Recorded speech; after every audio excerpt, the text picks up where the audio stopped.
The crack of a whip cut through the dusty air of Verde, Nevada, as Callie Sanders watched her husband's retreating back, the reality sinking in like a knife between her ribs.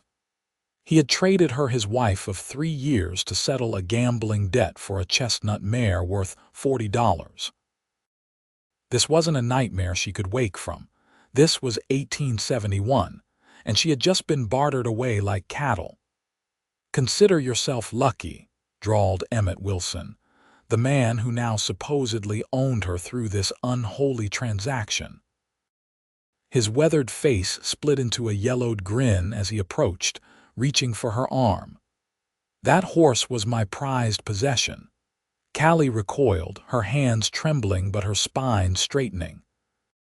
24 years on this earth had taught her life wasn't fair to women, but this betrayal by Thomas Sanders cut deeper than any she'd known. "I am not property," she said, her voice surprisingly steady despite the panic flooding her chest. "And I will not be going anywhere with you." Emmett's expression darkened. "Your husband lost fair and square. You're mine now, woman." The small crowd that had gathered outside the saloon to witness her humiliation shifted uncomfortably. Some looked away, ashamed but unwilling to intervene. Others watched with morbid fascination. No one stepped forward to help. "Touch me, and I'll scream this town down," Callie promised, her green eyes flashing with a fury that momentarily gave Emmett pause. From the edge of the crowd, a tall figure moved forward. Xander Ramirez had been passing through Verde on his way north when the commotion caught his attention. The Mexican-American cowboy's dark eyes narrowed as he assessed the situation. At 32, he'd seen plenty of ugliness across the frontier, but a man trading his wife ranked among the most contemptible. "There seems to be a misunderstanding," Xander said, his voice quiet but carrying across the suddenly silent street. "A woman isn't a horse or a parcel of land.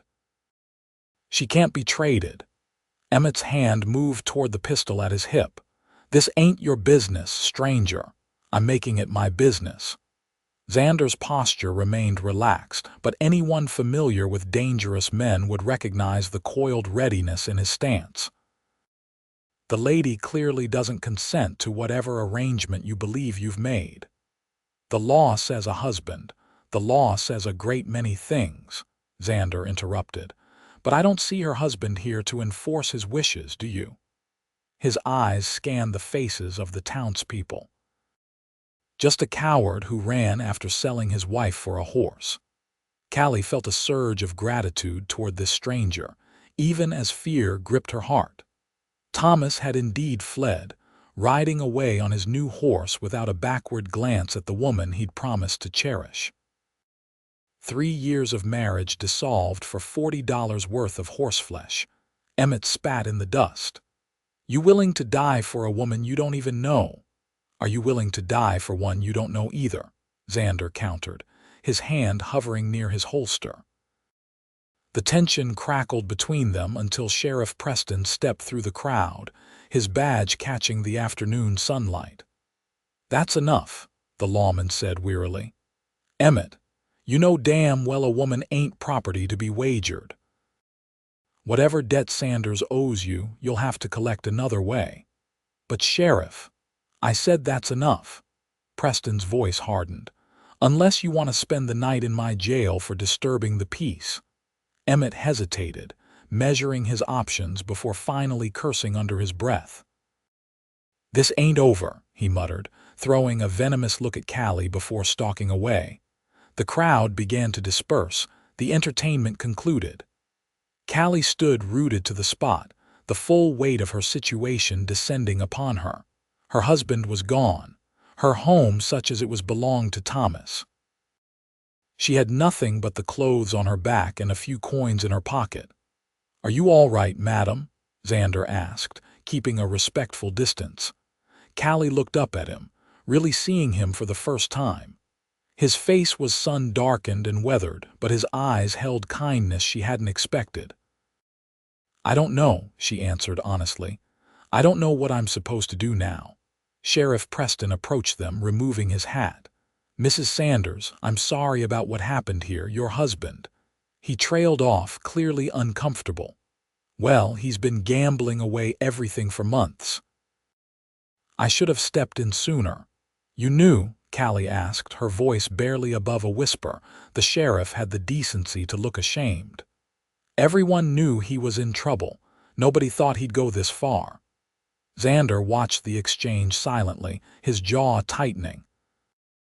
The story was all too familiar in these frontier towns, men with more vices than virtues, women left to bear the consequences. "You have family nearby, Mrs. Sanders?" Xander finally asked. Callie shook her head. "My parents died 2 years ago. Thomas was all I had." The bitter irony of those words wasn't lost on her. "You can stay at Widow Hawkins' boarding house tonight," the sheriff offered, "on the county's dime. After that—" He shrugged helplessly. "After that, she's on her own," Xander finished for him, his tone making it clear what he thought of the town's hospitality. "It's more than most would do," Preston defended. "It's not enough," Xander replied evenly. Callie straightened her shoulders, summoning what dignity she could. "Thank you for your help, both of you. I'll figure something out." She'd have to find work fast. Options for women alone were limited in places like Verde, cooking, cleaning, laundry if she was lucky. The saloon if she wasn't. As she turned to leave, Xander called after her. "Mrs. Sanders, wait." He approached carefully, removing his hat. "I'm heading north to my ranch in Oregon. It's a long journey, but if you need to get away from here, I can offer safe passage." Callie studied him warily. Men didn't offer help without expecting something in return. That was a lesson she'd learned well. "Why would you help me?" she asked plainly. Xander's expression remained serious. "Because what happened to you isn't right, and sometimes that's reason enough." Sheriff Preston cleared his throat. "You'd be wise to consider it, Mrs. Sanders. Emmett Wilson isn't known for letting things go, and your husband left a trail of debts behind him." Callie looked between the two men, weighing her limited options. Stay in a town where she'd forever be known as the woman traded for a horse, or risk traveling with a stranger who might be no better than the husband who abandoned her. "I need time to think," she finally said. Xander nodded. "I'll be leaving at first light. If you decide to come, meet me at the livery stables." He settled his hat back on his head with a slight nod. "Either way, I wish you well, Mrs. Sanders." As Xander walked away, Callie felt the weight of her new reality pressing down upon her. By sunset, she'd need to decide which uncertain future to embrace. The Widow Hawkins' boarding house smelled of lye soap and boiled cabbage. Callie sat on the edge of a narrow bed, staring at her reflection in a small, cracked mirror. The woman who looked back at her seemed older somehow, the light in her eyes dimmed by betrayal. "You've had quite a day, dearie," Mrs. Hawkins said from the doorway, her plump face creased with sympathy. "I've brought you some tea." "Thank you," Callie murmured, accepting the steaming cup. The older woman hesitated. "I heard about what that cowboy offered. Xander Ramirez, they say his name is." "You know him?" Mrs. Hawkins shook her head. "Not personally, but I've heard talk. He comes through Verde a couple times a year on business. Keeps to himself mostly, but pays his bills and doesn't cause trouble." She lowered her voice. "They say he's got a decent spread up north. Built it himself after the war." "The war?" Callie asked, curiosity momentarily displacing her troubles. "Fought for the Union, from what I gather." "Not that it's earned him much respect around these parts, being Mexican and all." Mrs. Hawkins sighed. "But he's always been proper whenever he stayed here." It wasn't much to go on, but it was something. Callie sipped her tea, weighing her options as Mrs. Hawkins quietly excused herself. Outside her window, the sun was setting over the Sierra Nevada mountains, painting the sky in brilliant oranges and pinks. It was the same sunset she'd watched countless times from the small cabin she'd shared with Thomas, the man she'd believed loved her.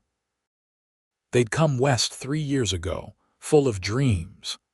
Thomas had promised her a good life, a home of their own children someday. Instead, he'd gambled away their savings, taken to drinking, and finally discarded her like unwanted baggage when something more valuable came along. A tear slid down Callie's cheek, but she brushed it away impatiently. Tears wouldn't change her circumstances. Action would. By the time the first stars appeared in the darkening sky, Callie had made her decision. She would leave with Xander Ramirez at dawn. Whatever risks the journey held, they couldn't be worse than staying in Verde. Morning came quicker than she'd expected. Callie had spent the night mending her one good dress and packing the few belongings she'd managed to retrieve from her home: a comb, a small Bible that had belonged to her mother, and a kitchen knife wrapped carefully in cloth. It wasn't much to show for 24 years of life, but it was all she had. Mrs. Hawkins provided her with a small bundle of food biscuits, jerky, and a jar of preserved peaches. "For the journey," she said, pressing the package into Callie's hands. "God go with you, child." The livery stable was quiet in the pre-dawn light. A few horses nickered softly in their stalls, and the smell of hay and leather hung in the air. Xander was already there, tightening the cinch on a sturdy black gelding. A second horse, a dappled mare, stood saddled nearby. He looked up as Callie approached, surprise briefly crossing his features before he nodded in greeting. "You decided to come." "I did," Callie confirmed, clutching her small bundle of possessions tighter. "But I should warn you, I don't have money to pay for passage." "I can work, though, cook, clean, whatever's needed." Xander regarded her thoughtfully. "I'm not looking for payment, Mrs. Sanders, just offering help to someone who needs it." He gestured to the dappled mare. "Her name is Pepper. She's steady and sure-footed, good for the mountain trails."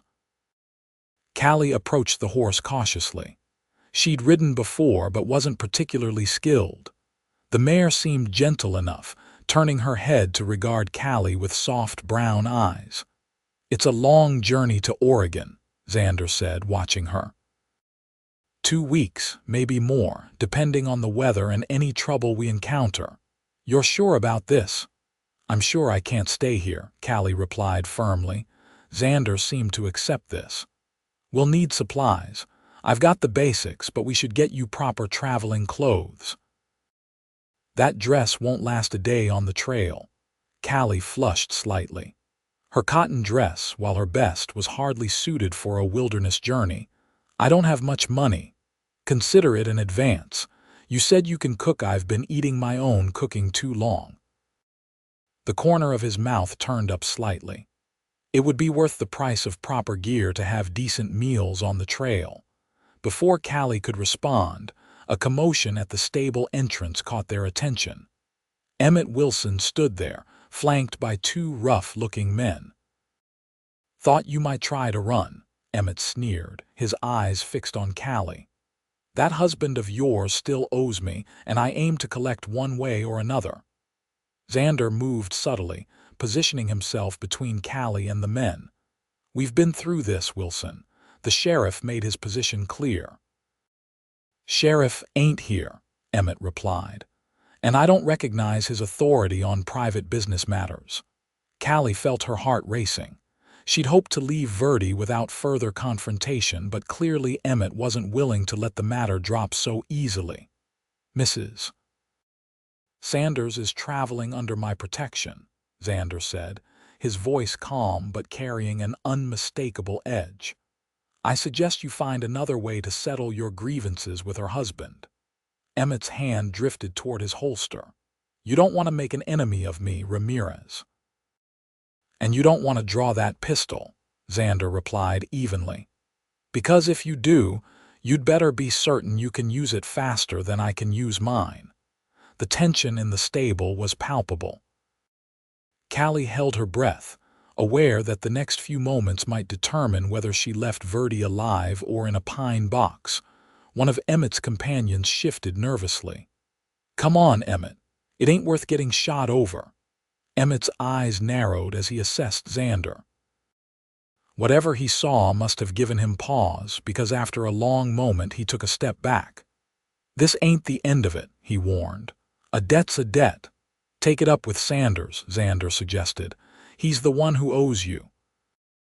With a final glare, Emmett and his companions backed away and disappeared from the stable entrance. Callie released the breath she'd been holding. "Will they follow us?" Xander turned back to his horse, checking the saddle bags. "Possibly.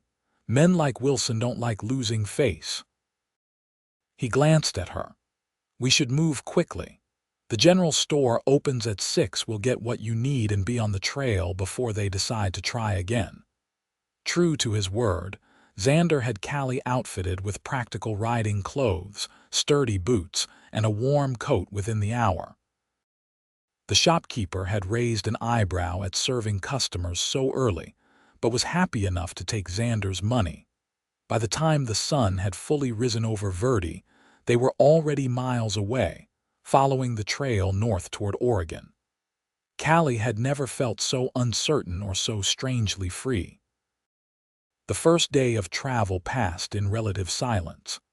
Xander wasn't much for conversation, and Callie was still processing the dramatic turn her life had taken. The trail took them through pine forests and across open meadows, following the eastern side of the Sierra Nevada range. By late afternoon, her muscles ached from hours in the saddle. Xander seemed to notice her discomfort without her having to mention it. "We'll make camp early tonight," he announced as they came to a small clearing near a stream. "Give you a chance to rest. The first day is always the hardest." Callie was grateful but determined not to appear weak. "I can keep going if needed." A brief smile crossed Xander's face. "No need to push. We've made good distance today." He dismounted smoothly and began unloading his saddlebags. "Can you gather some firewood while I tend to the horses?" Callie nodded, relieved to have her feet on solid ground again. As she collected fallen branches from the surrounding forest, she found herself wondering about the taciturn cowboy who had so unexpectedly become her protector. Why was he alone? Did he have family waiting at this ranch in Oregon? What had driven him to intervene on behalf of a stranger? By the time she returned with an armful of wood, Xander had unsaddled both horses and was brushing them down. He worked methodically, his movements practiced and gentle. The animals seemed to trust him implicitly. "Have you always worked with horses?" Callie asked, setting down her bundle near the fire pit he'd prepared. Xander glanced up, seeming almost surprised by the question. "Since I was a boy. My father bred horses in Texas before the war. And now you have your own ranch." He nodded, returning his attention to the gelding's coat. "Nothing fancy. 100 acres, some decent grazing land, 20 head of cattle, and a few good horses." "It sounds nice," Callie said sincerely, trying to picture such a place. Her experience with ranching was limited to what she'd seen from a distance. "It's peaceful," Xander agreed. "Isolated, though. Nearest neighbor is 5 miles away." As the sun began to set, Xander built a small fire and produced a coffee pot and provisions from his pack. Callie took over, making a simple but satisfying meal of beans, salt pork, and biscuits from the supplies they'd purchased in town. They ate in companionable silence, the crackling fire and chirping crickets the only sounds in the gathering darkness. Finally, Xander spoke. "If you don't mind my asking, how did you come to marry a man like Sanders?" The question caught Callie off guard. She stared into the fire, gathering her thoughts. "Thomas wasn't always." She began, then sighed. "That's not true. I suppose there were signs from the beginning, but I was young and flattered by his attention." She poked at the fire with a stick. "My parents died within months of each other. Consumption. I was alone, and Thomas offered marriage and a fresh start out west. You had no other family. No one close. Some distant cousins back east who made it clear they had no room for me. Callie's mouth twisted in a humorless smile. Thomas seemed like salvation at the time. I thought he loved me. Xander nodded, his expression unreadable in the firelight. Men like that are good at appearing to be what a woman needs until they get what they want. And what about you, Mr. Ramirez? Callie asked, suddenly bold. Why are you traveling alone? Is there someone waiting for you in Oregon? A shadow passed over his face. No, not anymore. He stood abruptly, ending the conversation. We should get some rest. I'll take first watch, wake you in a few hours. Callie wanted to press further, but his closed expression warned against it. Instead, she prepared her bedroll, acutely aware of how vulnerable she was, sleeping outdoors with a man she barely knew. Yet somehow, she felt safer than she had in months. As she drifted towards sleep, she heard Xander moving quietly around their small camp, checking the horses, adding wood to the fire. Despite everything, she felt a curious peace settle over her. Whatever tomorrow brought, at least she was free from Thomas and the shame he'd brought upon her in Verdi. The days that followed fell into a pattern. They rode from dawn until late afternoon, making steady progress northward. The terrain grew more challenging as they navigated mountain passes and forded swollen spring streams. Callie's muscles ached, but she never complained, determined to prove herself capable. Gradually, the silence between them gave way to conversation. Xander, though reserved, began to share stories of his travels, pointing out landmarks and teaching Callie about tracking game and reading weather signs. In turn, she told him about her childhood in Missouri, her parents' small farm, the books she'd loved to read. "You're educated, then?" Xander asked one evening as they sat beside their campfire, the remains of a rabbit stew between them. Callie nodded. "My mother taught school before she married. She made sure I learned more than just cooking and sewing." A wistful smile crossed her face. "Father said it was a waste of time educating a girl, but Mother insisted, said a woman needed her mind as much as her hands. Your mother sounds like a wise woman." "She was." Callie looked up at him. "What about your family?" Xander was quiet for a moment. "My mother died when I was young. My father raised me and my sister on a small ranch near the border. He was Mexican, my mother American. Neither side particularly approved of the match. That must have been difficult." He shrugged. "We kept to ourselves mostly. Father taught us both ranching, horses, how to survive." A rare smile briefly softened his features. "And to read, like your mother, he believed in education. Your sister, is she in Oregon too?" The smile vanished. "Maria died during the war. Fever took her while I was away fighting." "I'm sorry," Callie said softly. "And your father?" "Raiders killed him in '63. Burned our ranch because he had a Union son." Xander's voice was flat, but Callie could hear the old pain beneath his words. "When I came back from the war, there was nothing left for me in Texas. So I headed north, worked cattle drives, saved enough for a small piece of land." Callie absorbed this, understanding better now his solitary nature, his instinct to help someone who'd lost everything. He knew what that felt like. "It's not much, my place," Xander continued unexpectedly. "But it's mine. No one can take it from me. That's more than most people have," Callie observed. "A place that's truly theirs."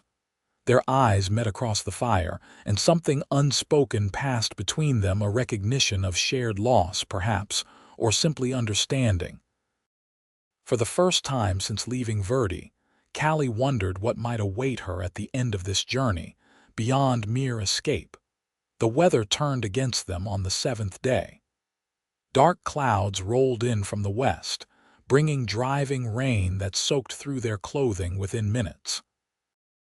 Xander spotted an abandoned line shack just off the trail, a crude but welcome shelter from the storm. The interior was dusty but intact, with a small stone fireplace and enough space for them and their gear. Xander managed to start a fire while Callie hung their wet coats to dry.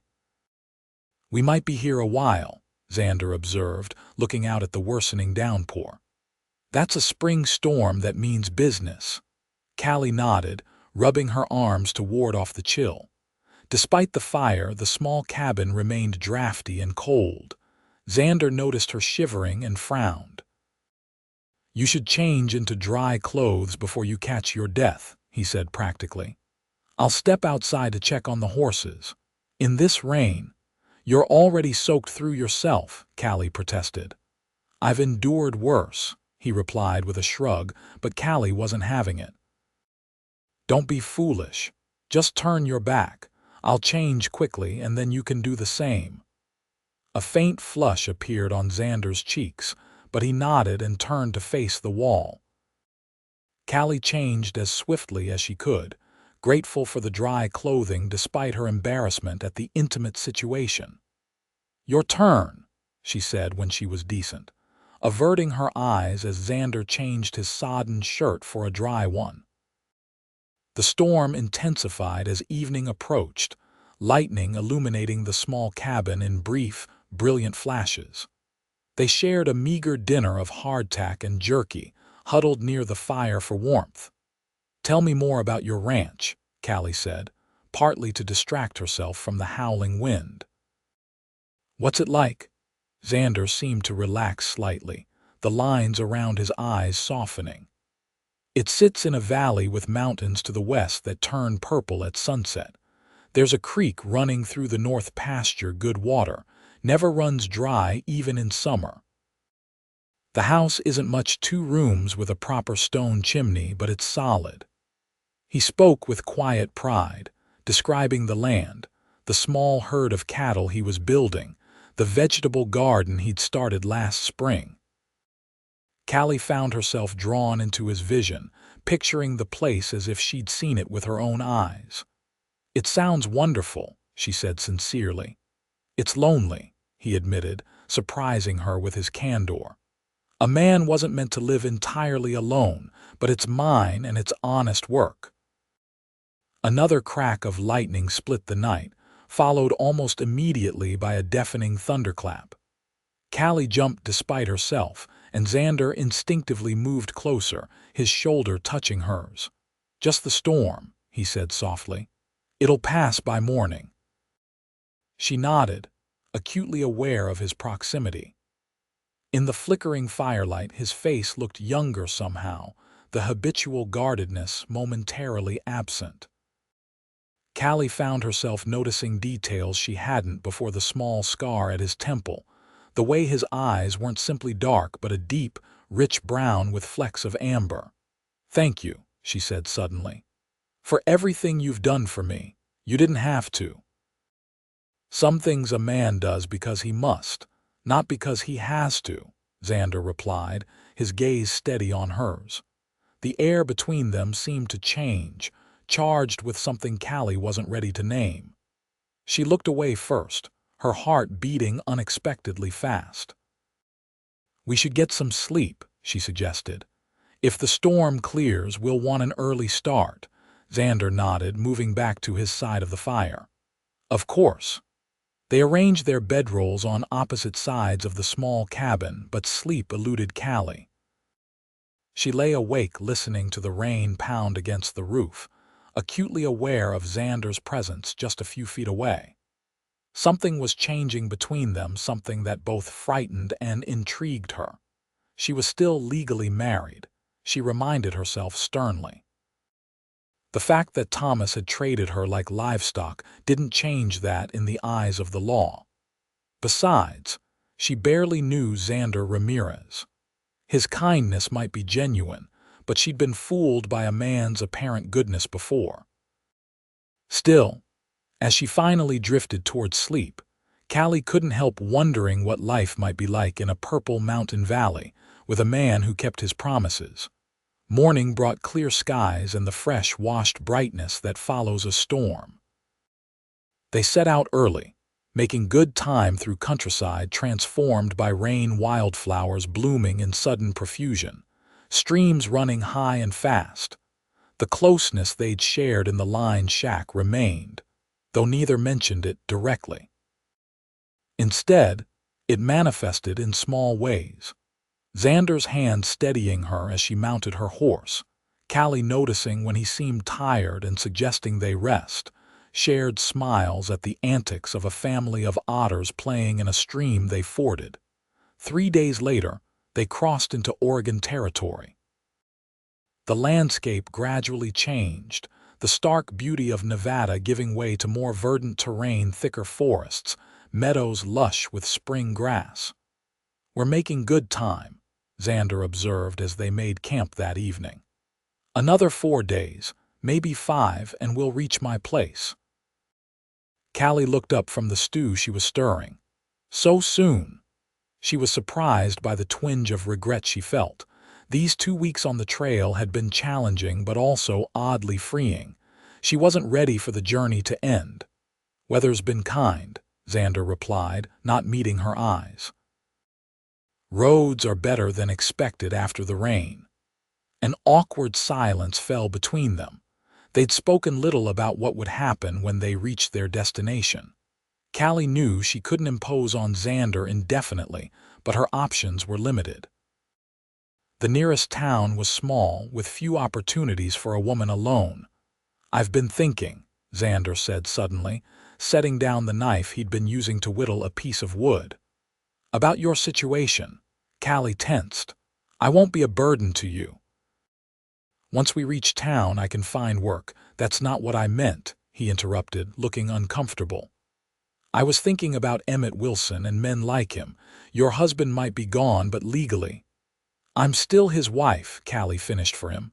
"I know." "It leaves you vulnerable," Xander said bluntly. "A woman alone, technically still married to a man who abandoned her, it complicates things." "There's not much I can do about that," Callie pointed out. "Divorce isn't easy to obtain, especially for a woman. And even if I could, it would follow me, make finding respectable work even harder." Xander nodded, his expression grave. "Which is why I wanted to suggest an alternative." He took a deep breath. "What if you weren't alone?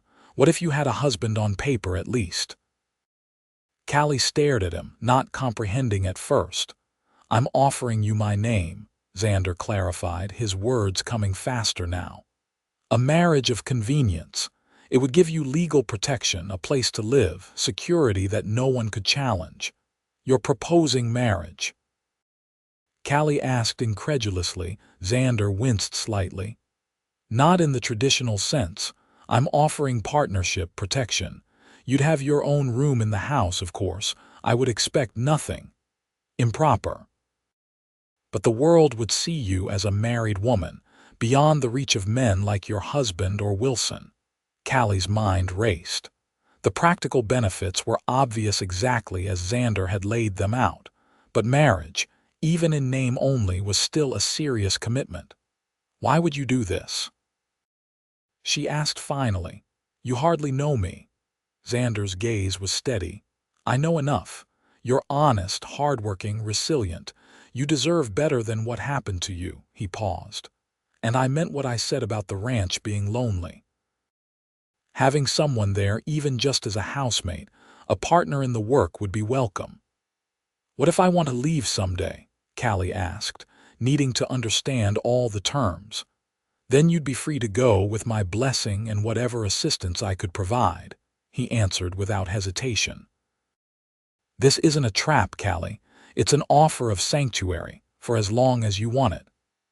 The use of her given name, rare from his lips, emphasized the personal nature of the proposal.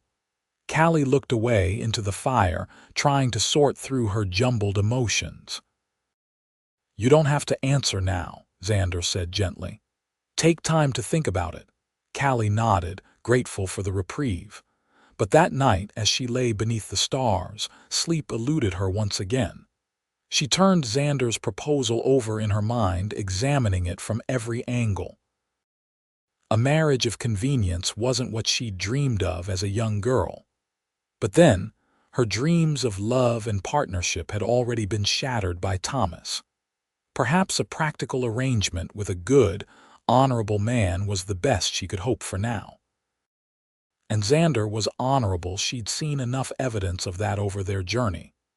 He'd treated her with unfailing respect, kept every promise he'd made, shown kindness without demanding anything in return. By morning, she had made her decision. "If the offer still stands," she said as they prepared to break camp, "I accept." Xander looked up from saddling his horse, surprise and something like relief washing over his features. "You're sure?" "I'm sure," Callie confirmed. "A partnership makes sense for both of us, and I trust you, Xander." The words felt significant, an admission of something deeper than she was ready to fully acknowledge. Xander seemed to understand, nodding solemnly. "When we reach the next town, we'll find a justice of the peace," he said. "Make it official." 2 days later, in the small settlement of Pine Creek, Callie Sanders became Callie Ramirez in a brief ceremony at the local magistrate's office. She wore her one good dress, freshly washed in the stream that morning. Xander had bought a simple gold band from the general store for appearances, he'd explained, though his hands had trembled slightly as he'd slipped it onto her finger. The magistrate, a balding man with kind eyes, pronounced them husband and wife with little ceremony but genuine good wishes. 2 local women served as witnesses, smiling approvingly at the handsome couple. "Congratulations, Mrs. Ramirez," one of them said, patting Callie's arm. "You've got yourself a fine man there." Callie smiled, the new name still strange to her ears. She glanced at Xander, standing tall and somewhat awkward in his cleanest shirt, and felt a curious warmth spread through her chest. This wasn't love, not the passionate kind she'd once believed in. But perhaps it was something equally valuable: respect, friendship, a chance to build something genuine from practical beginnings. They left Pine Creek that afternoon, husband and wife in name if not in fact. The final days of their journey passed in a different kind of silence than before, not awkward exactly, but thoughtful, as both considered the step they'd taken and what it might mean for their futures. On the 15th day since leaving Verde, they crested a hill and Xander reined in his horse. "There it is," he said simply, gesturing to the valley spread out below them. Callie's breath caught. It was exactly as he described: a green valley cradled between mountains, bisected by a silver ribbon of creek, with a small cabin nestled against a stand of pines. In the late afternoon light, the western mountains did indeed appear purple, just as he'd said. "It's beautiful," she said softly. Xander nodded, a quiet pride evident in his posture. "It's not much, but it's perfect," Callie interrupted, meaning it. He turned to her then, a tentative smile touching his lips. "Welcome home, Callie." The words sent an unexpected thrill through her. Home. After weeks of uncertainty and years of disappointment, she finally had a place that might truly become that. As they rode down into the valley, Callie felt both trepidation and hope. This arrangement with Xander was unconventional, born of necessity rather than love. But as the cabin drew closer, and she saw the care with which it had been built, the sturdy stone chimney, the small garden plot, the well-maintained corral, she allowed herself to believe that perhaps, just perhaps, this unexpected turn in her life might lead to happiness after all. The cabin was simple but solidly built, just as Xander had described. 2 main rooms, a larger one serving as kitchen and living area, with a stone fireplace dominating one wall, and a smaller bedroom behind a wooden door. A lean-to addition at the back provided storage space. "It's not fancy," Xander said, watching Callie's face as she took in her new home. but it's weathertight and warm in winter. It's lovely, Callie assured him, meaning it. After the squalid shack she'd shared with Thomas and Verdi, this clean, well-ordered cabin seemed like luxury. I thought you could take the bedroom, Xander continued. I can sleep out here by the fire. Callie turned to him, startled. But it's your home, your room, and now it's yours too, he interrupted gently. Please, I insist. Something in his expression told Callie that arguing would be futile. Besides, the gesture touched her another indication of his determination to honor the terms of their arrangement. Thank you, she said simply. After settling in and unpacking their few belongings, Xander showed her around the property. The creek water was sweet and clear, the small herd of cattle healthy and growing. He'd planted an orchard 2 years earlier, apple and pear trees still young but thriving. The vegetable garden needed attention after his absence, but had good soil. It's more than enough land for one man, Xander explained as they walked the property's boundaries. I've been clearing more each year, hoping to expand the herd eventually. Callie listened, asking questions, absorbing the rhythms and needs of the place that was now her home. By the time they returned to the cabin, the sun was setting, painting the western mountains in the purple hues Xander had described. That first evening established a pattern that would carry them through the early weeks of their unconventional marriage. Callie cooked while Xander tended to the outside chores. They ate together, discussing the work that needed doing, sharing the small happenings of the day. After dinner, Xander would often read from one of his small collection of books while Callie mended or prepared for the next day's meals. It was domestic, comfortable, and entirely chaste. True to his word, Xander maintained a respectful distance, treating Callie more like a valued housemate than a wife.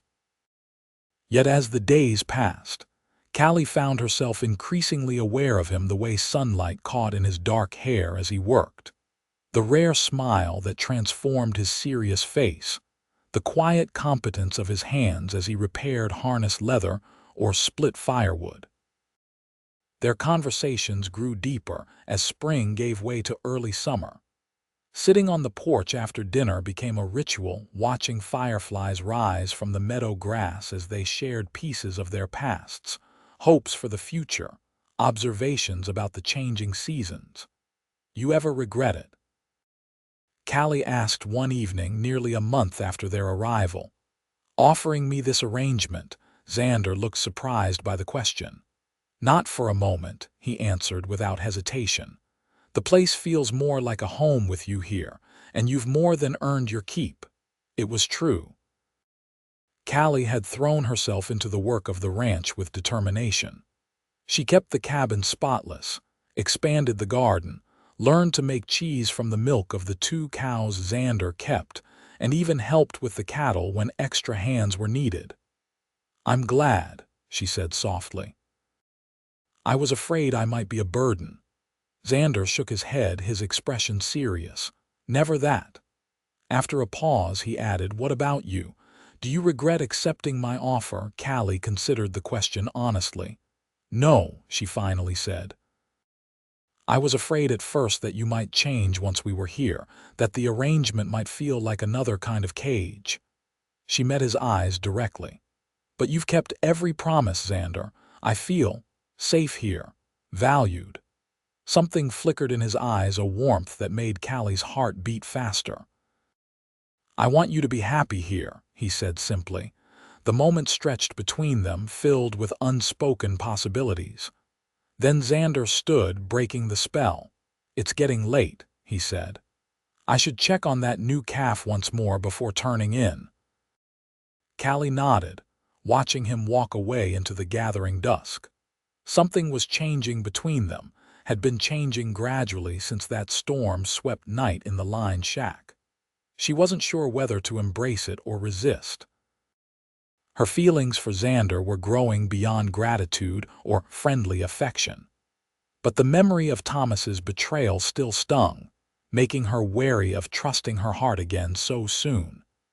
And Xander himself maintained a certain reserve, despite their increasing closeness. Perhaps he truly wanted nothing more than the practical partnership they'd agreed upon. June brought the first visitors to the isolated ranch, a neighboring family from 5 miles away, who'd heard rumors of Xander Ramirez's new wife. Martha and John Benson arrived with their 2 teenage sons on a Sunday morning, bringing a freshly baked pie and undisguised curiosity. Callie, warned by Xander of their approach, had hastily changed into her good dress and pinned up her hair. "So it's true," Martha exclaimed delightedly, embracing Callie as though they were old friends. "When we heard Xander had brought home a wife, I could scarcely believe it. He's been such a confirmed bachelor these past years." Callie smiled, acutely aware of the wedding ring on her finger and the pretense they were maintaining. "It was rather sudden," she admitted, which was at least true. Martha waved a hand dismissively. "The best matches often are. My John proposed to me after knowing me just 2 weeks, and we've been happy for 20 years. The visit went better than Callie had feared. The Bensons were kind, unpretentious people who seemed genuinely pleased to welcome her to the area. They shared news of other neighbors, invited the newlyweds to a barn raising the following month, and departed with promises of future visits. "They're good people," Xander said as they watched the Bensons' wagon disappear down the trail. "Salt of the earth." "They seem to think highly of you," Callie observed. Xander shrugged, looking embarrassed. "John helped me when I first arrived, taught me about the local conditions, which crops would thrive, how deep to dig the well." "Martha invited us to Sunday dinner next week," Callie said. "I told her we'd come." Xander nodded, though he looked slightly uncomfortable. "They'll expect us to act like a real married couple." The implication hung in the air between them.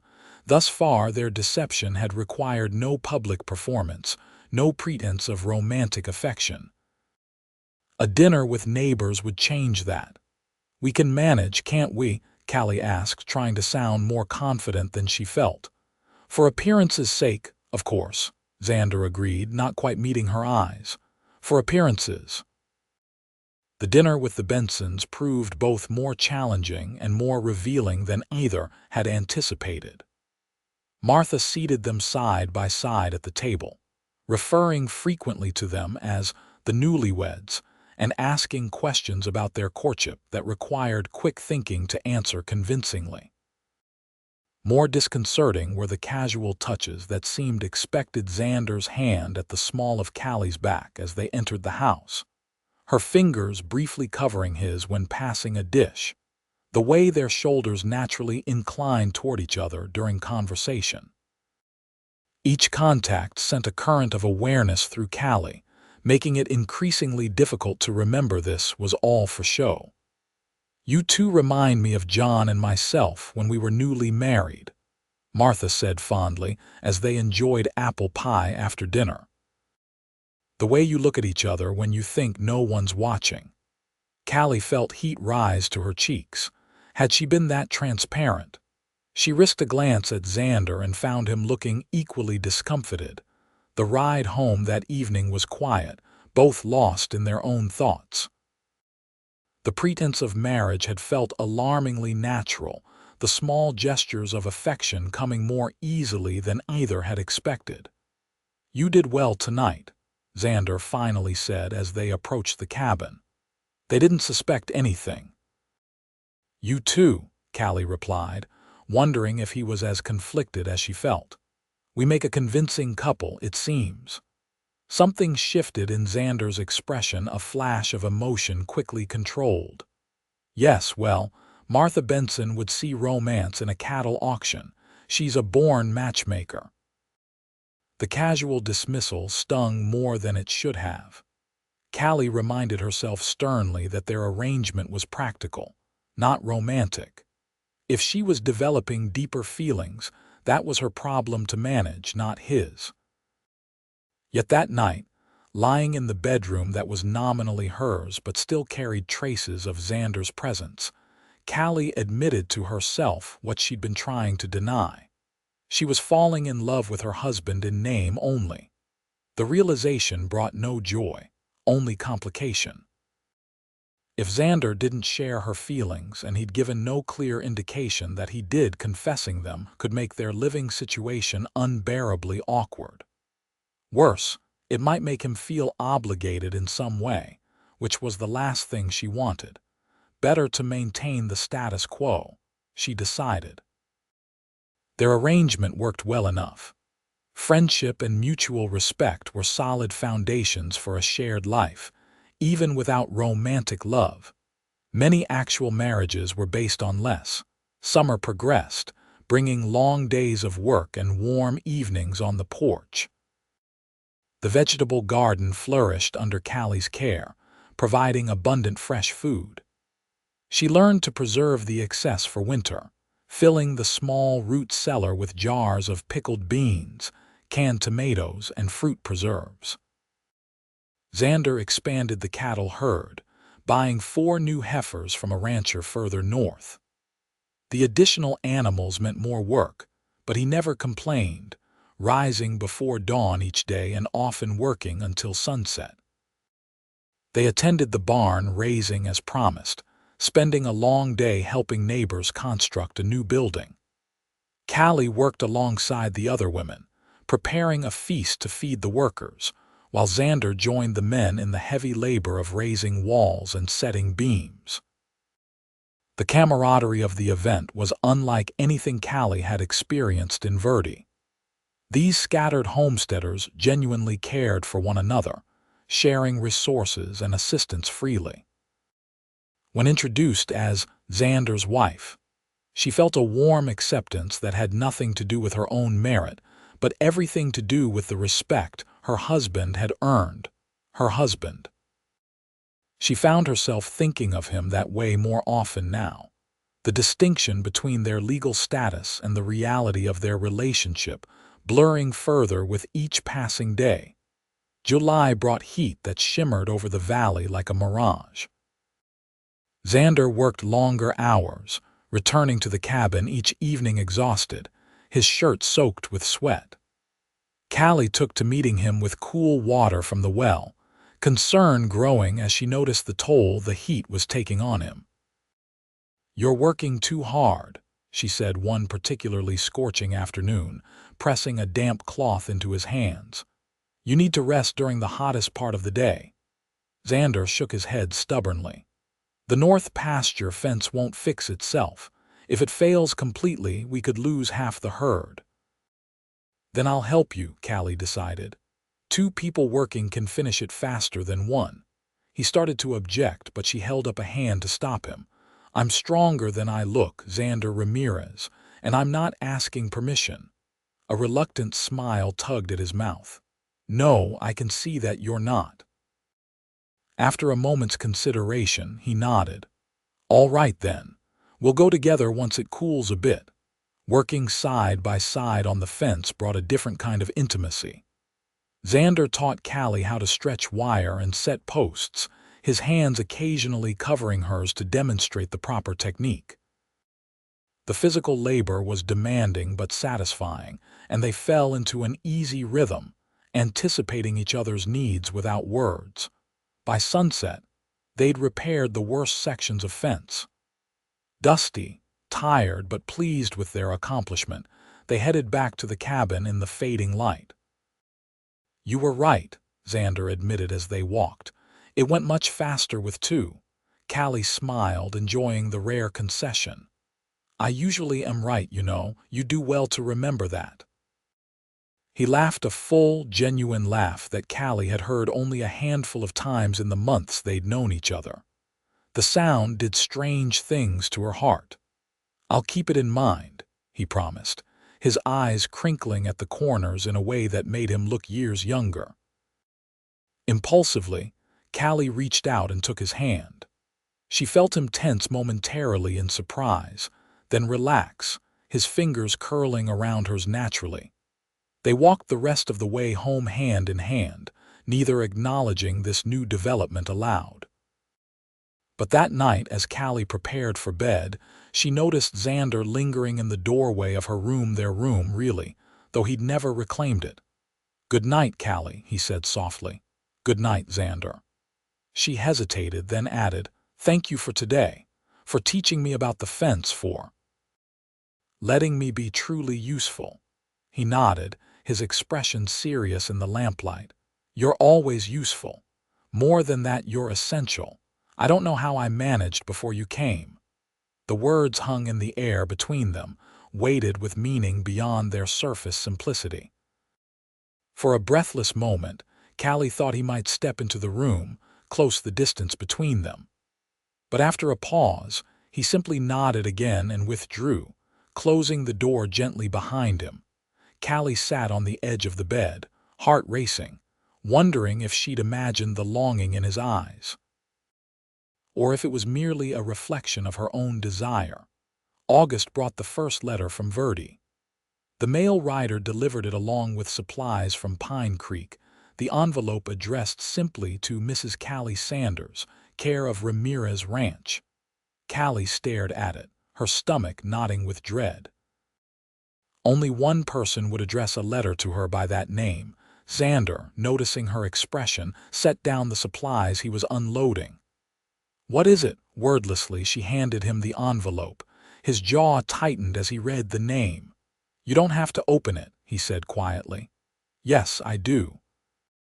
Callie took a deep breath, steadying herself. "Whatever he wants, I need to know." With trembling fingers, she broke the seal and unfolded the single sheet of paper inside. Thomas's handwriting was, as she remembered, untidy, with letters that slanted across the page. The message was brief and to the point. "Callie, heard you got yourself a new husband. Don't know if it's legal since you're still my wife. Might be worth something to you to keep that quiet. We'll be passing through Pine Creek next month. Meet me at the hotel if you don't want trouble. T.S." Callie read it twice, anger gradually replacing her initial fear. After everything, the gambling, the betrayal, trading her for a horse, Thomas still believed he had some claim on her, some power over her life. "What does he want?" Xander asked, his voice carefully controlled. "Money," Callie replied, handing him the letter. "He's trying to blackmail me, us." Xander read it quickly, his expression darkening. "He has no grounds. You were abandoned, left destitute. Any court would grant an annulment under those circumstances." "But we didn't get an annulment," Callie pointed out. "Legally, I suppose I am still his wife." The thought made her feel ill. "Our marriage isn't valid." "It is to me," Xander said with sudden fierceness. Then more calmly, "We'll sort this out. I won't let him threaten you. What can we do?" Callie asked, practical despite her churning emotions. Xander considered for a moment. "First, we get legal advice. There's a decent lawyer in Pine Creek, Joshua Bennett. He'll know the proper steps to formally end your marriage to Sanders. And if Thomas comes looking for me before that's settled—" "He won't find you alone," Xander promised, his hand coming to rest protectively on her shoulder. "I've fought for this country, for this land. I can certainly fight for you if needed." The determination in his voice reassured Callie more than the words themselves. Whatever came next, she wouldn't face it alone as she had in Verdi. "I'll ride to Pine Creek tomorrow," Xander decided. "Speak with Bennett, start the legal proceedings." Callie nodded, her mind already racing ahead to what this might mean for them. If her marriage to Thomas was formally dissolved, what would happen to her arrangement with Xander? Would he still want her here once the practical necessity of their partnership was removed? The questions remained unasked as they went about their evening routine, the letter casting a shadow over the domestic peace they'd established. That night, Callie slept fitfully, dreams of Thomas intruding into her hard-won sanctuary. Xander returned from Pine Creek the following afternoon with cautiously good news. Joshua Bennett believed an annulment could be obtained relatively easily, given the circumstances of Thomas's abandonment and the horse trading incident. The attorney had already drafted the necessary paperwork. Bennett says there should be a hearing within a month, Xander explained as they sat at the kitchen table. Given the evidence, he expects the judge will rule in your favor quickly. Callie nodded, relief mingling with a new anxiety. And Thomas, what if he comes before it's settled? Bennett is sending a formal response to him through legal channels, making it clear that any attempt at extortion will be met with criminal charges. Xander's expression was grim. But if he does come here, we'll be ready. The threat of Thomas's return hung over the ranch like a storm cloud in the weeks that followed. Callie found herself tensing at unexpected sounds, startling when the dogs barked at night. Xander, noticing her unease, took to keeping his rifle closer at hand and accompanying her whenever she needed to venture beyond the immediate vicinity of the cabin. The protectiveness might have felt stifling from another man, but from Xander, it came without any sense of ownership or control. He simply wanted her safe, and his concern touched her deeply. One evening, as they sat on the porch watching a particularly spectacular sunset, Callie found the courage to ask the question that had been weighing on her mind. "When the annulment is granted," she began carefully, "what happens to us? To our arrangement?" Xander turned to look at her, his expression unreadable in the fading light. "What do you want to happen?" he asked quietly. It was a fair question, but one Callie wasn't prepared to answer honestly. Admitting that she wanted their marriage of convenience to become real, that she had fallen in love with her husband in truth, felt too vulnerable, too risky. "I've been happy here," she said instead. "Happier than I expected to be." Xander nodded slowly. "As have I. Happier than I've been in a very long time." A hopeful flutter rose in Callie's chest, but she tamped it down. "So perhaps we continue as we have been. Our partnership seems to work well enough. Is that what you want?" Xander pressed, his voice taking on an intensity that made Callie's heart race. "To continue as we have been, separate rooms, careful boundaries, a marriage in name only." The directness of the question caught her off guard. Before she could form a response, the dogs began barking furiously, alerting them to an approaching rider. Xander stood immediately, his hand moving to the pistol at his hip. "Stay here," he instructed, stepping off the porch to meet the visitor. Callie ignored the command, following a few steps behind. She'd left one controlling man behind in Verdi. She wouldn't be ordered about now, even with good intentions. The rider approaching in the gathering dusk was not Thomas, as she had feared, but a young man she didn't recognize. He reined in his horse at Xander's challenge, raising his hands to show he meant no harm. "Mr. Ramirez," the young man called. "I'm Jim Patterson from Pine Creek. Mr. Bennett sent me with an urgent message." Xander relaxed slightly but remained wary. "What message?" "Thomas Sanders is in Pine Creek," the messenger reported. "Arrived yesterday, asking about his wife. Mr. Bennett told him the annulment hearing is set for next week and that he should attend if he has objections. But Sanders seemed unpredictable. Mr. Bennett thought you should know." Callie felt a chill despite the warm evening air. Thomas was within 20 miles of her new home, her new life, close enough to threaten everything she'd built. Xander thanked the messenger and invited him to stay the night before returning to town, but the young man declined, saying he needed to reach another ranch before full dark. They watched him ride away, both lost in their own thoughts. "He's coming here," Callie said finally, voicing what they both knew. "Thomas won't wait for a legal hearing." Xander nodded grimly. "Probably not. What do? We prepare," he answered simply. "And when he comes, we face him together." The interrupted conversation on the porch was not resumed that night. Instead, they discussed practical matters securing the property, preparing for a potential confrontation. Xander cleaned his rifle and pistol with meticulous care while Callie packed essential items in case they needed to leave quickly. The next day passed in tense anticipation, but no one came, nor the day after. By the third day, Callie began to hope that perhaps Thomas had thought better of his plan, decided the potential legal consequences outweighed whatever revenge or profit he sought. It was a false hope. Thomas Sanders arrived at the Ramirez ranch on the fourth day, riding the same chestnut mare he had traded Callie for in Verde. He came alone, which surprised her. The Thomas she remembered rarely faced confrontation without allies to back him. Xander was checking cattle in the north pasture when the dog's barking alerted Callie to the visitor.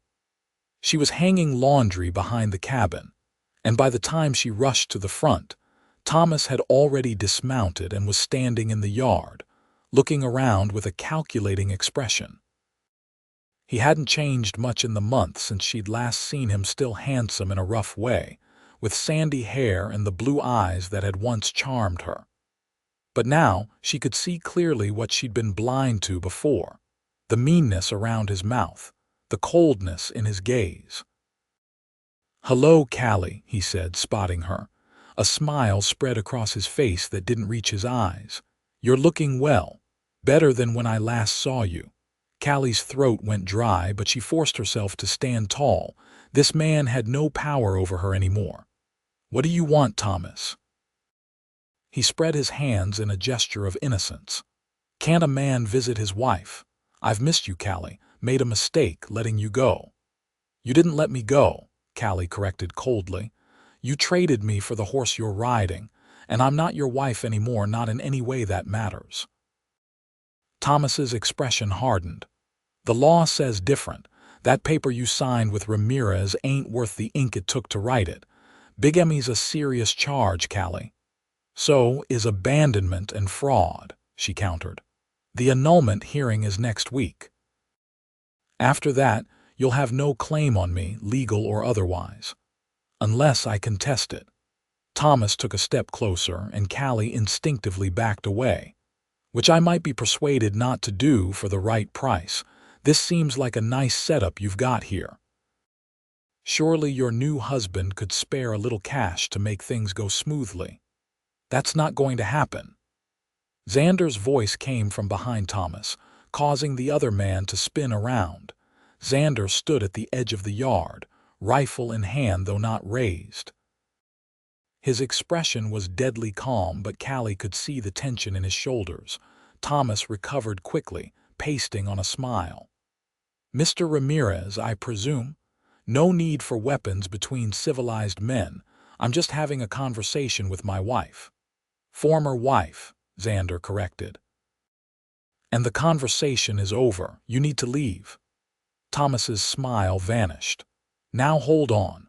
I've got legal rights here. What you have," Xander interrupted, "is a history of abandonment, gambling, and trading a human being like livestock. None of which will look good to a judge if you try to contest the annulment." "That's one version of events," Thomas said slyly. "I might remember things differently. Might remember Callie running off with another man while I was away on business. Adultery's grounds for divorce in her favor, not mine." Callie felt a surge of anger. No one would believe such a lie. The whole town of Verde saw what happened. "Did they?" Thomas smirked. "Or did they see a misunderstanding between a husband and wife blown out of proportion by gossip? Emmett Wilson's willing to back my story for a share of what I get from you too." Xander's expression didn't change, but Callie saw his knuckles whiten on the rifle stock. "You're talking about blackmail and perjury. Both are criminal offenses. It's your word against mine," Thomas shrugged. "And Emmett's, and whoever else I can convince to remember things my way." The casual confidence with which he delivered the threat made Callie's blood run cold. Thomas had always been good at manipulation, at finding people's weak points and exploiting them. How much? Xander asked suddenly. Thomas's eyes gleamed with triumph. $500 would make my memory nice and clear. Have me remembering how Callie told me she wanted to leave, how I gave her my blessing. I might even remember signing divorce papers that got lost in transit. $500, Xander repeated flatly. For you to disappear permanently from our lives. No further claims, no return visits. That's the offer, Thomas confirmed. One time only. Callie looked at Xander in alarm. They didn't have that kind of money to spare. Every penny went back into the ranch, and winter supplies still needed purchasing. Xander, no, she started to protest, but he silenced her with a small shake of his head. I need to get the money from inside, Xander told Thomas. Wait here. As Xander headed toward the cabin, Thomas called after him. No tricks now. I've got friends who know where I am. Anything happens to me, they'll come looking. Xander disappeared inside without acknowledging the threat. Callie stood frozen, unsure what to do. Was Xander really going to pay Thomas off? Could they afford such a loss? The minutes stretched painfully as they waited, Thomas rocking on his heels with smug satisfaction, Callie rigid with tension. Finally, Xander emerged from the cabin, a small leather pouch in his hand. $500, he said, holding it up. But before I give it to you, I want something in writing.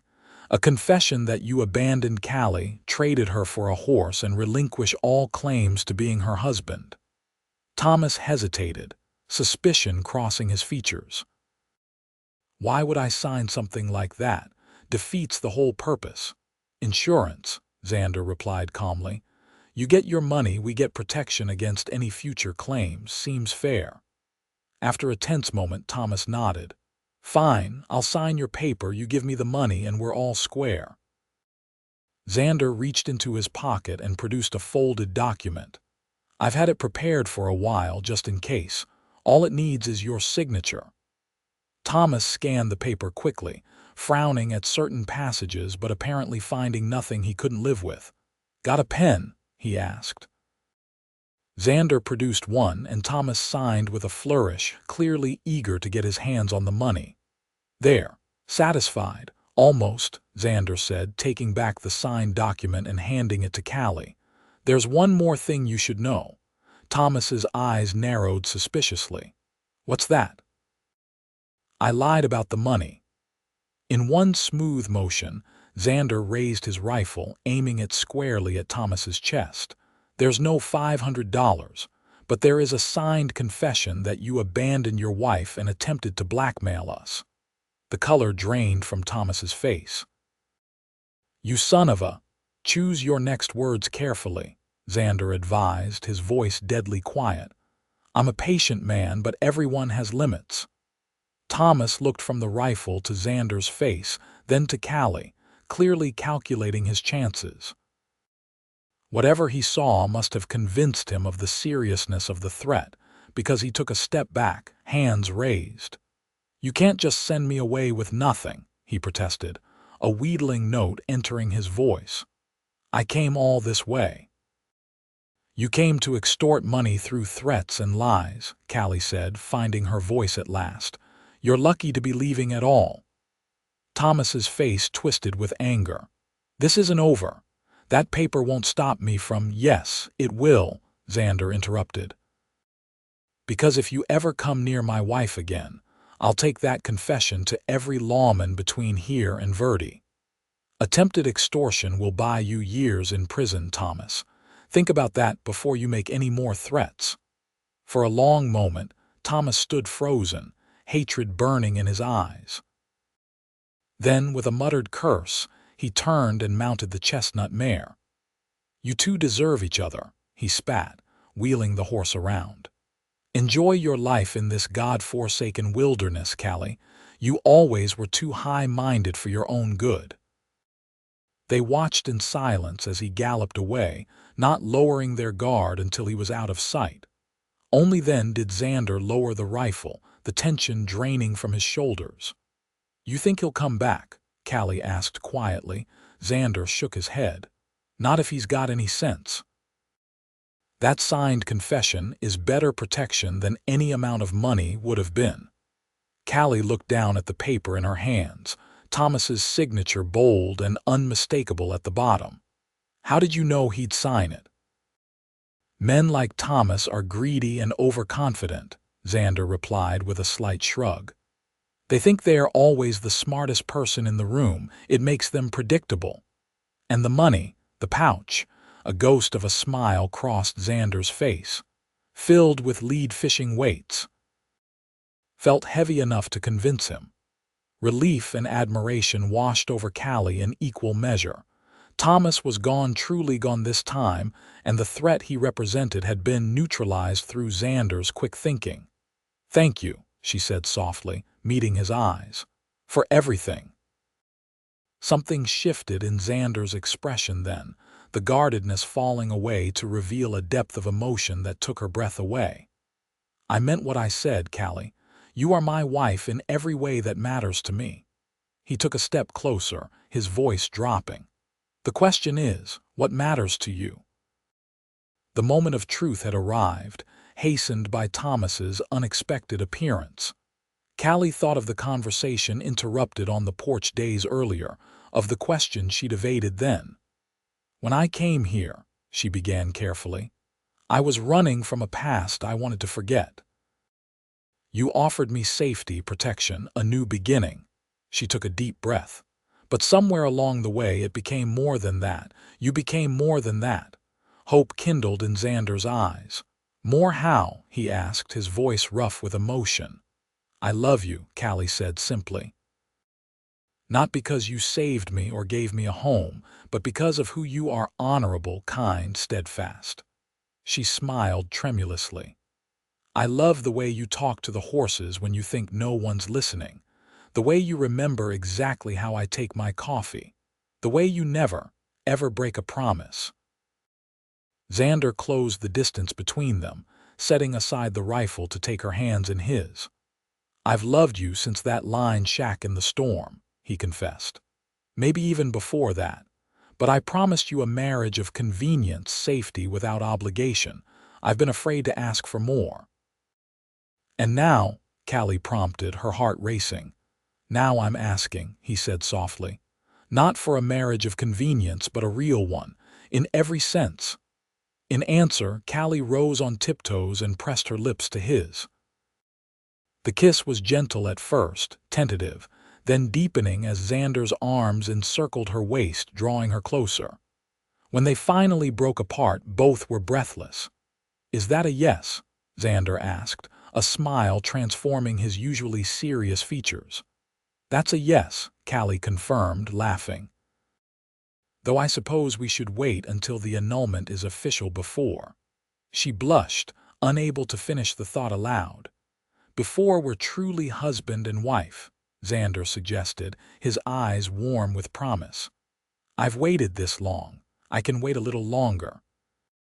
The annulment hearing was held the following week in Pine Creek, as scheduled, with Thomas's signed confession and testimony from both the sheriff of Verde and Emmett Wilson himself, who, faced with potential charges of his own, suddenly remembered the events quite clearly.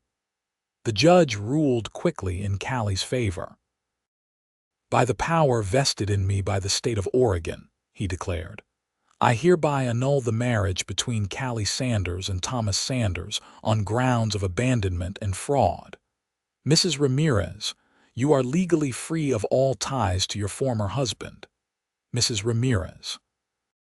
The name had never felt more truly hers than in that moment. As they rode home from Pine Creek that afternoon, the future stretched before them bright with possibility. The legal proceedings had brought unexpected benefits beyond Callie's freedom.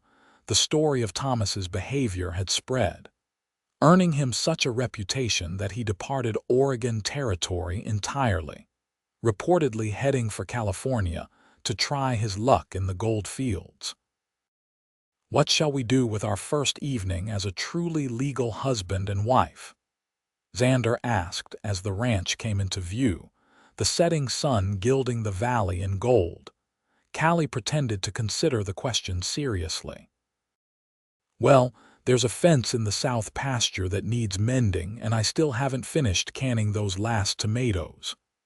Xander laughed, reaching across to take her hand. "Or perhaps something more celebratory." The look in his eyes sent a pleasant shiver down Callie's spine. "That could be arranged," she agreed, feeling a blush warm her cheeks. True to his word, Xander had been the perfect gentleman during the week between Thomas's departure and the annulment hearing. They had shared kisses, increasingly passionate ones, but nothing more, honoring both the legal limitations and Callie's need for time to fully process the end of her first marriage. But tonight would be different. Tonight, there would be no separate sleeping arrangements, no careful maintenance of boundaries. Tonight, they would truly become husband and wife in every sense. The cabin glowed with lamplight as they approached, looking more like home than ever before. Xander helped Callie dismount, his hands lingering at her waist in a way that made her pulse quicken. "Welcome home, Mrs. Ramirez," he said softly. "It's good to be home, Mr. Ramirez," she replied, meaning it with all her heart. Later, as they lay entwined in what was now truly their bed, Callie marveled at the strange twists of fate that had brought her here. A husband who traded her for a horse. A cowboy who tracked her down and offered his name. A marriage that began as convenience and blossomed into love. "What are you thinking about?" Xander murmured, his fingers tracing lazy patterns on her bare shoulder. "How sometimes the worst day of your life leads to the best," she answered honestly. "If Thomas hadn't done what he did, I never would have met you." "I would have found you somehow," Xander said with quiet certainty. "Some things are meant to be," Callie smiled in the darkness. "Is that so? The practical Mr. Ramirez believes in destiny." "I believe in us," he corrected, pressing a kiss to her temple. "Everything else is just details." 5 years later, the Ramirez ranch had grown considerably. The original cabin had been expanded into a proper house with 4 rooms and a covered porch that wrapped around 3 sides. The herd had tripled in size, making Xander one of the more prosperous ranchers in the area. An orchard of apple and pear trees had reached maturity, producing abundant fruit each fall. But the greatest blessing in both Callie and Xander's eyes were their children, 4-year-old Maria, named for Xander's sister, and 2-year-old James, a sturdy boy with his father's dark eyes and his mother's determined spirit. On a warm September evening, they sat together on the porch, watching the sunset paint the western mountains their signature purple. Maria was helping her father whittle a small wooden horse, her small hands guided by his larger ones. James dozed in Callie's lap, thumb firmly in his mouth. "Hard to believe it's been 5 years since you came here," Xander remarked, his gaze soft as he looked at his family. "Best 5 years of my life," Callie replied sincerely. The children would never know the full story of how their parents came together, the humiliation in Verdi, the desperate journey north, the marriage that began as protection and grew into a love stronger than either had believed possible. Someday they would learn parts of it, the parts suitable for young ears. But for now, it was enough that they were growing up in a home filled with genuine love and respect. "Mama, look," Maria exclaimed, holding up the small wooden horse her father had helped her create. "It's like the one in the story." "It's beautiful, sweetheart," Callie praised, smiling at her daughter's enthusiasm. The story had become a family legend of sorts, a heavily edited version of how Mama and Papa met, in which a brave cowboy rescued a lady from a mean man and brought her to his beautiful ranch. In the children's version, the horse was a noble steed that helped with the rescue, not the price for which a woman had been traded. Time for little ranchers to get ready for bed. Xander announced as the last rays of sunlight disappeared behind the mountains. Maria protested, as she always did, but eventually allowed herself to be led inside. James stirred in Callie's arms but settled again as she stood to follow. Later, after the children were tucked in and the house was quiet, Callie and Xander returned to the porch, a blanket wrapped around their shoulders against the evening chill. "I got a letter from John Benson today," Xander said, drawing Callie closer against his side.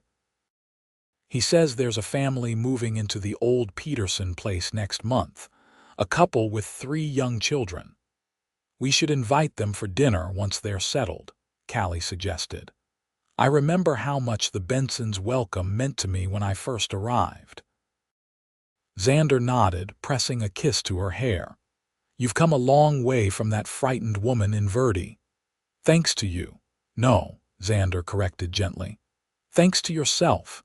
You had the courage to leave, to start over, to trust again after betrayal. I just offered a hand along the way." Callie smiled, turning in his arms to look up at him. "You offered much more than that, Xander Ramirez. You offered me your name when it was the only protection I had, and then you offered me your heart." "Best decision I ever made," he murmured, lowering his mouth to hers in a kiss that, even after 5 years, still made her heart race. As the stars appeared one by one in the clear Oregon sky, Callie thought again of the strange twists of fate that had brought her here. A husband who traded her for a horse had inadvertently given her the greatest gift, freedom to find a love more true and lasting than she had ever imagined possible. She had been bartered away like property, but had found her true value in the arms of a man who saw her as priceless. And in that knowledge, in this home they had built together, in the family they had created, Callie Ramirez had found a happiness beyond anything she could have dreamed on that terrible day in Verdi when her old life had ended, and her new one had, unbeknownst to her, just begun.